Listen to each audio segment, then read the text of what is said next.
ஆலோசகருக்குள்ள வந்து ஏரியா பிரச்சனைகளை நாங்கள் முடிக்கவும் முடியாது. நாங்கள் எங்களை பார்த்துட்டாலே அடிச்சிடுவாங்க, கல் அடிச்சிடுவாங்க, ஏதாவது பண்ணிடுவாங்க.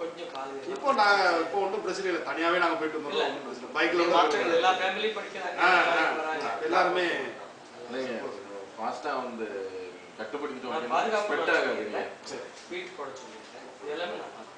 சந்தோஷமான விஷயம், எதுவுமே சொல்லாமலே பிசிஆர் கேஸ் எல்லாமே போட்டாங்க, செக்ஷன் எல்லாமே.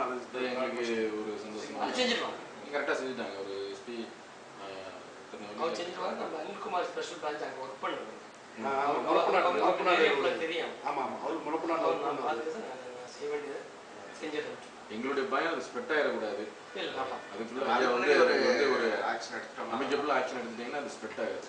ஏன்னா நம்ம தூத்துக்குடி மாவட்டத்தில் உங்க ஆட்சி காலத்தில் எந்த ஒரு போலீஸ் ரெக்கார்ட்ஸ் வந்த உடனே ஏன்னா உங்க காலத்துல வந்து எந்த பிரச்சனையும் இல்லாமல் போயிட்டு இருக்கு. இது ஒரு இஷ்யூவா மாறிடக்கூடாது எங்களுடைய பயம்.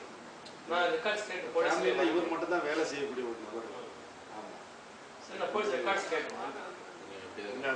நிவாரணம் கொடுத்து அவங்களுக்கு ஒரு சரி ஃபோன் பண்ணி அவங்க அனுப்போட ரெக்கார்ட்ஸ் வேகமாக அனுப்பிச்சு அவங்க வந்தாச்சுன்னா எங்கிட்ட ஃபண்ட் இருந்தால் வந்து கொடுத்துட்டீங்கன்னா அந்த மக்கள் சைக்காலஜிக்கல ஒரு திருப்தி ஹெல்ப் பண்றாங்க. இல்லைன்னா ஒரு என்ன இவ்வளவு நடந்துட்டு ஒன்றும் செய்யல அப்படின்ற ஒரு வேகம், அந்த வேகம் தான் ஸ்ப்ரெட் ஆகிறதுக்கான ஆர்ஜினா மாறுது. எல்லாம் பேசுறேன். நன்றி.